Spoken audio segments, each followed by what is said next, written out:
તો ગયા વર્ષે આ શેખ આપણી કોમમાં આવ્યા એક કિતાબ લઈને અબુ મિકનાફ અને આ કિતાબને એવી રીતે આપણી કોમમાં પ્રચાર કરવામાં આવી અને એવું માર્કેટિંગ કરવામાં આવ્યું કેવી રીતે આપણને આ કિતાબ પ્રેઝન્ટે કરવામાં આવી. Quelles sont les causes et les circonstances de son martyre? L'histoire rapportée repose-t-elle sur une source authentique et digne de confiance? L'ouvrage présenté offre une vision différente de l'histoire du martyre de Hussein fondée sur une source non négligeable, voire fondamentale. આ કિતાબને આપણી કોમમાં ફેલાવવામાં આવી en tant que source fondamentale. બરાબર? અને એનું બીજું slogan હતું એનાથી ખતરનાક કે l'histoire rapportée repose-t-elle sur une source authentique et digne de confiance? એનો અર્થ શું છે કે આ લોકો કહેવા માંગે છે કે તમે જેટલી મજાલી સાંભળી છે, જેટલું તમે સાંભળ્યું છે, શું બધું સાચું છે? શું બધું સાચું હતું? આ કિતાબ છે કે ફોન્ડામેન્ટલ છે. પહેલા તો આપણી કોમમાં કોઈ આલિમ આવે par exemple મિંબર ઉપર બેસે અને આપણને કહે કે તમે અત્યાર સુધી કરબલા બારામાં સાંભળ્યા છો, શું સાચું હતું? આ મારા પાસે કિતાબ છે અને આમાં બધું સાચું છે. આપણો રિએક્શન શું થશે વટાણે? આપણો રિએક્શન શું થવો ખપે કે આ આલિમ આપણા મગજમાં દૂત ગરાવે છે, શંકા પેદા કરે છે અને આ જ એક કારણ સુફિઝન્ટ છે pour કે આપણે એને ઊભા રાખી દઈએ કે અમને શંકા નથી ખપતા. અહીંયા અમને શંકા નથી ખપતા. તો જ્યારે આ કિતાબ માણસો વાંચવા માંડ્યા, આલિમો લોકો વાંચ્યા, તો પરબારું દેખાણું કે આપણી કોન્શિયન્સ કોલેક્ટિવ પ્રમાણે, જે હું તમને વાત કરવા હમણાં કે આપણી જે કોન્શિયન્સ કોલેક્ટિવ છે એના પ્રમાણે આ કિતાબ એકદમ ટકરાઈ છે. તો શું નતીજો થયો? સવાલો ઊભા થયા, વધારે ને વધારે સવાલો ઊભા થયા, પોલેમિક ઊભી થઈ, ફસાદ થયો અને એનો નતીજો શું થયો? અને આવી ચીજનો નતીજો એમ જ થશે જે ચીજ આપણી કોન્શિયન્સ કોલેક્ટિવને રિસ્પેક્ટ નહીં કરે એ આપણી કોમમાં ફસાદ જ પેદા કરશે. તો શું થયું કે એ શેખના 10 સેમિનાર પ્રેવ્યુ હતા તાનામાં 7 સેમિનાર પછી ઊભું રાખવામાં આવ્યું અને એને કહેવામાં આવ્યું કે આપણે બેતર બંધ કરી નાખે, અમારી કોર ફસાદ વધી ગયો છે. અફસોસ એ છે કે આ શેખ અને એનું ઓન્ટુરાજ ના સમજ્યા કે શું પ્રોબ્લેમ છે. એ ના સમજ્યા કે કારણ કે આ કિતાબ અને એનું કોન્ટેન્યુ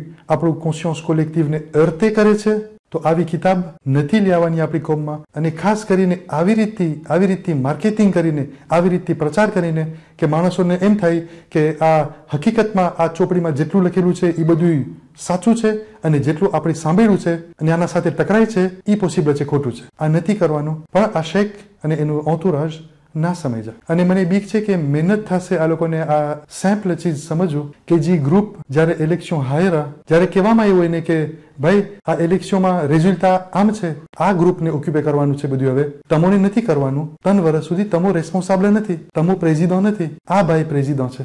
તો 3 વર્ષ સુધી તમને એના હેઠળ કામ કરવાનું છે, એના સાથે કામ કરવાનું છે. આ સેમ્પલ ચીજ એ લોકો નથી સમજી શક્યા. જ્યારે આ કિતાબ નીકળી કે જે આપણને સોર્સ ફોન્ડામેન્ટલ તરીકે દેવામાં આવી છે, અમુક આવી નીકળ્યા કિતાબ ઉપર બીજા માણસોના કે આપણી કોમમાં નથી લોકો. તમે જો આ ભાઈનું આવી નીકળ્યું, આ ભાઈ કોણ છે કે આપણે નથી ઓળખતા કોણ છે, પણ એના સીટમાં આપણે જાય ને તો આપણને ઘણી વિડીયો દેખાય કે પોતે શિયા સુની બારામાં બોલે છે અને પોતે પ્રેઝન્ટે કરે છે સરખી રીતે, de manière moderne et de manière intelligente પોતે પ્રેઝન્ટે કરે છે કે કેમ આપણે શિયાની માન્યતા આવી છે, કેમ આપણે આ મોર ઉપર સિજદો કરે છે અને આ બધી સોર્સ પોતે સુન્ની લોકોની કિતાબમાંથી કાઢીને લોકોને દેખાડે છે કે જો અમારી જેટલી પ્રાતિક છે આ બધી તમારી કિતાબમાંથી જ આવે છે. અને અમુક ટાઈમ મોર પોતે ઘણા તેમાં અહીંયા જ રાખ્યા હતા પોતે એના સીટમાં કે માણસો સુન્ની ભાઈ લોકો કહેતા હતા કે અમે શિયા થયા છે આ તારી બધી વિડીયો જોઈને. તો આપણને નથી ખબર કે આ ભાઈની આપણા બીજા ડોમેન છે, મરજાઈયતના ડોમેન છે કે બીજા ડોમેનમાં એનો ઓપિનિયન શું છે, એનો આવી શું છે. પણ એ આપણને ખબર છે કે આ ભાઈ એકદમ કિતાબ વાંચે છે ને આપણે એક કિતાબ એના સામે રાખે તો પોતે કમસે કમ એક આવી દઈ શકે. તો પોતે શું આવી દે છે આ કિતાબ ઉપર? એ ગયા વર્ષે જ્યારે આ કિતાબ નીકળી ને ત્યારે પોતે એનું આવી દીધું એ આ લોકોના સીટમાં જ. Un livre à lire avec énormément de pincettes. Un œil averti y relèvera des contradictions évidentes aussi bien dans la préface que dans le contenu, ce dernier étant inapproprié à la réalité des faits relatés dans plusieurs autres ouvrages, comme par exemple la présence d'eau dans le camp de Hussein alayhi salam. Sans oublier le portrait dressé de l'imam Hussein alayhi salam ainsi que ceux qui l'ont soutenu, les rabaissant incessamment à un statut de simple homme empli de doutes et de manque de courage. Pour couronner le tout, il existe des doutes quant aux origines de ce livre, Abu Miknaf ou Tabari. આ એક આવી છે, એક આવી on va dire avisé આ કિતાબ ઉપર કે જે આપણને ફોન્ડામેન્ટલ તરીકે પ્રેઝન્ટે કરવામાં આવી છે. આ બધી ધમાલ થઈ તના જમાતમાં અને આ દર્શ ઊભું રાખવામાં આવ્યું, પોતે ના સમજ્યા કે શું પ્રોબ્લેમ હતો અને પોતે નીકળ્યા આવાથી en total rébellion એમ કહીને કે મને કોઈ અટકાવવાનું નથી. Personne ne m'empêchera de promouvoir le message de Hussein, sauf Allah. આ રેબેલિયોમાં ગરી જવું આ suffisant છે ભાઈઓ, કે આપણે આપણી jeunesse આપણા બચ્ચાને, આપણા જનને આ શેકથી છેટે રાખે, કારણ કે રેબેલિયોનો નતીજો એકદમ ખરાબ છે. તો આ એક કારણ છે કે આપણને મેફિએ થવાનું છે, કારણ કે પોતે એતાદો રેબેલિયોમાં છે. બીજું કારણ આ ચોપડી બારામાં જ, કે જ્યારે એની સેમિનારમાં અને એના સેમિનારમાં બધે સવાલો આવ્યા, ખાસ કરીને પાણીના બારામાં, તો પોતે શું કહે છે કે આ કિતાબમાંથી અમુક પાસાજ તમને જો બરાબર ના લાગે, બીજી કિતાબ પ્રમાણે તમને એમ લાગે કે આ બીજી કિતાબમાં નથી આવતું, તો તમે એને કાઢી નાખો, બસ. Exactement. Bon, déjà concernant le fait qu'il y ait de l'eau ou pas, on va dire c'est à chercher, comparer. Et comme on a dit, on a le droit de critiquer les textes comme on veut. Si on n'est pas d'accord avec la présence, avec ce texte-là, plutôt, il suffit de l'éliminer et dire que bon, ce texte-là n'est pas conforme à toutes les autres informations que j'ai reçues. C'est tout. તો પહેલું તો આ કિતાબ કે જે આપણને ફોન્ડામેન્ટલ તરીકે વેચવામાં આવી છે, ફોન્ડામેન્ટલ તરીકે દેવામાં આવી છે આપણા જ્વાનિયાને, આજે ઈ જ જ્વાનિયા કે ના કોઈ દિવસ કંઈ એક મક્તલ વાંચ્યા હોય, ના કંઈ ચોપડી વાંચતા હોય, ના લોકોને ટેમ છે, કારણ કે લોકોને બીજી વ્યાધિ છે. આ જ્વાનિયાને કહેવામાં આવે છે અને આપણને બધાને કહેવામાં આવે છે કે જે આપણી ઈ જ હાલત છે, આ જ્વાનિયા જેવી જ. આપણને કહેવામાં આવે છે કે આ કિતાબમાંથી તમને અમુક ચીજ ના માફક આવે તો તમે કાઢી નાખો, બસ. પૈથી વાત ભાઈ, પૈથી વાત. આ તમે કીધા છો કે ફોન્ડામેન્ટલ છે અને આજે તમે કહો છો કે તમે પોતે આમાંથી થોડું કાઢી નાખો. આ એવો મિસાલ છે ભાઈઓ કે એક આલિમ આપણી કોમમાં આવે અને એક મજાલિસ પડાવે અને અમુક વાત આપણે અજબ થઈ અને આપણે જઈએ અને કહેવાને કેમ આ મજાલિસમાં અમુક પોઈન્ટ અમને નથી સમજ આવતી, અને પોતે આપણને કહે કે અમુક પોઈન્ટ છે, બસ તમે ભૂલી જાઓ. હું પોતે હજી નથી સમજ્યો, હજી હું પોતે રિસર્ચ કરું છું. કારણ કે આ પાણી બારામાં પોતે શું કહે છે આ શેરશે, છે આ કોમ્પારે. તો આ એક બીજું કારણ છે ભાઈઓ કે આપણે આપણી કોમને, આપણા મરકઝોને, આપણી જનેસને આ શેખના તબલીગથી બચાવે.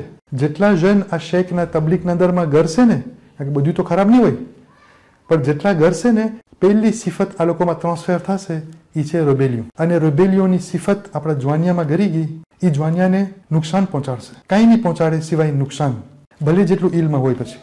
ત્રીજું કારણ આ શેખની ઇડિયોલોજીથી આપણને બચવાનું છે, એ છે આઝાદારી. આપણે આટલા વર્ષથી આપણે સાંભળે છે, શું સાંભળે છે આપણે? આપણા ઓલમા આપણને કહે છે કે તમે આઝાદારીને સંભાળો, બરાબર છે ને?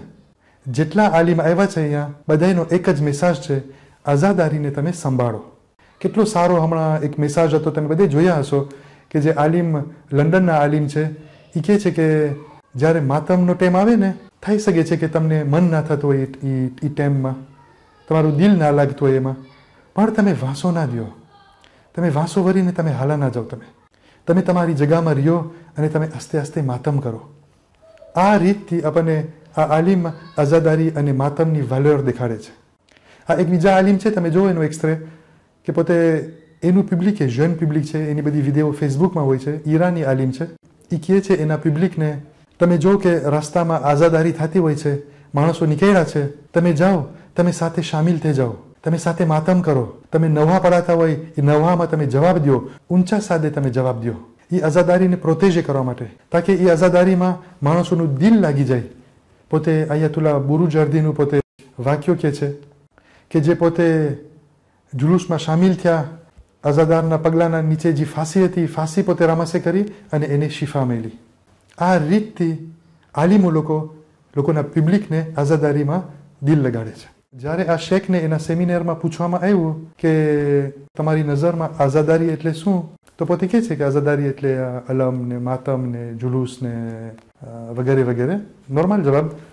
Donc cela se fait par s'habiller en noir, cela se fait par les pleurs, cela se fait par du matin, cela se fait par se frapper par des chaînes, cela se fait par se frapper par des indirs, cela se fait par se frapper par des épées sur la tête, cela se fait par des possessions, cela se fait en mettant des halom, cela se fait en mettant des tazia, cela se fait en mettant du handal à droite à gauche, cela se fait en buvant du salib. Ça, ce sont des rites de célébrer la tristesse du martyr de l'imam Hussein alayhi salam. પછી કહે છે કે મને તમે પૂછતા હોય ને તો મને લાગે છે કે આ આઝાદારીના જેટલા આપણા કાર્ય છે ને એ બધા હવે ટ્રેડિશનલ થઈ ગયા છે અને આપણા જન લોકો કે જે જનરેશન ફેસબુક છે, જનરેશન યુટ્યુબ છે અને જનરેશન આઈફોન છે એ લોકોને આ બધું ઇન્ટરેસ્ટ નથી થતો. આમાં ઇનોવેશન ખપે ને ક્રિએટિવિટી ખપે ને.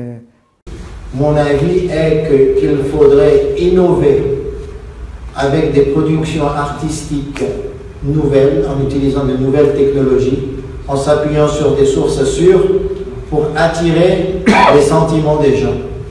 Aujourd'hui, comment ça se fait qu'on n'a aucun mal à passer du temps, 1h30 ou 2 heures de temps devant un superbe film ou une superbe série, et qu'on a des émotions devant cette série et devant ce film. C'est une production artistique, alors qu'on a du mal à tenir une demi-heure en faisant du matin.